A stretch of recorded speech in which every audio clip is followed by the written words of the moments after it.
Armenia's ex-president Robert Kocharyan has been acquitted. After the change of power in the country in 2018, the most controversial case of the constitutional order overthrow, or the so-called March 1 case, was dropped on Tuesday. Kocharyan, who served as president for a decade, was charged with acting unlawfully during protests in 2018 over his decision to introduce a state of emergency in March 2008 following a disputed presidential election. At least 10 people were killed in clashes between the police and protesters.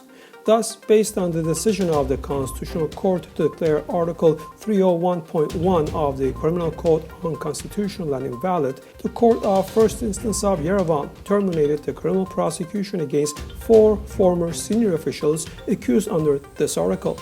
The court acquitted them and terminated the case. With this case, a new phase of Prime Minister Pashinyan's 3-year rule began back in 2018. Pashinyan had built his 2018 election campaign almost entirely on the promises of inciting hatred against the main defendants in the March 1 case, in particular, second President Robert Kocharyan. During the past 3 years, Kocharyan spent 500 days in prison. He was released 3 times by the decision of different courts. And even though he did not violate the regulations, the prosecutors were submitting motions to arrest him again, and other judges were granting these motions. The results of the upcoming snap parliamentary elections will show what the bloc to be led by Robert Kocharyan will achieve, but the first major victory for Kocharyan and his political team is already a reality. He has been acquitted. Armenia's Prime Minister Pashinyan met on Wednesday in Moscow with Russian President Vladimir Putin.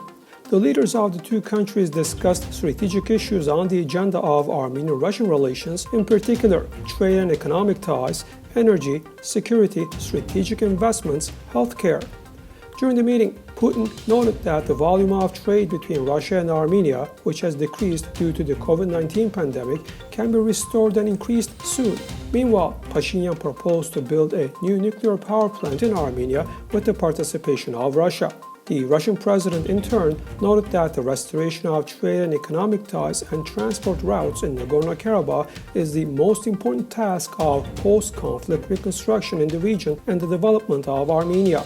Talking about the Russian peacekeepers in Nagorno-Karabakh, Artsakh, Pashinyan noted that their presence is becoming the most important factor for stability in the region. The sides touched also upon the COVID-19 situation amid vaccine supplies. The Russian president and the Armenian prime minister spoke about the Russian-made Sputnik V vaccine supplies to Armenia. Pashinyan noted that Armenia will receive a batch of Russian vaccine in the coming days, but that's only 15,000 doses, and we need 1 million, he noted. Our production is being promoted. We are talking about a fairly large volume of production of this drug, so I believe we will resolve this issue, Putin in turn said. Meanwhile, Russian Defense Minister Sergei Shoigu on Wednesday had a phone talk with Armenian Defense Minister Kartunyan. The two defense ministers discussed the situation in connection with settlement in Nagorno-Karabakh as well as other issues of mutual interest.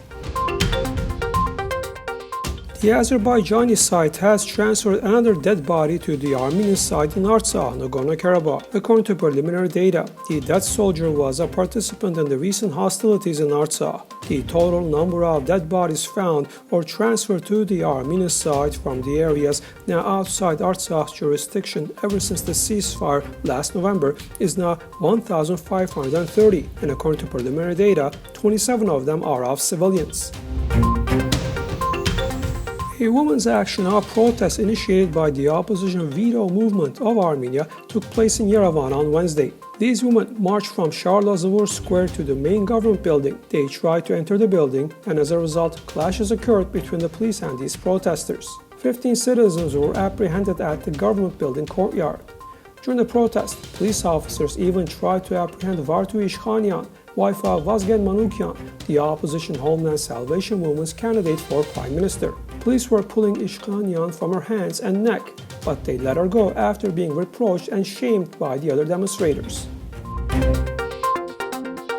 On Thursday and Friday, Azerbaijan will conduct joint operative tactical military exercises with Turkey, the Ministry of Defense of Azerbaijan reports. The drills will be conducted at the Old Army polygons deployed in various directions of the Azerbaijani Army's zones of responsibility.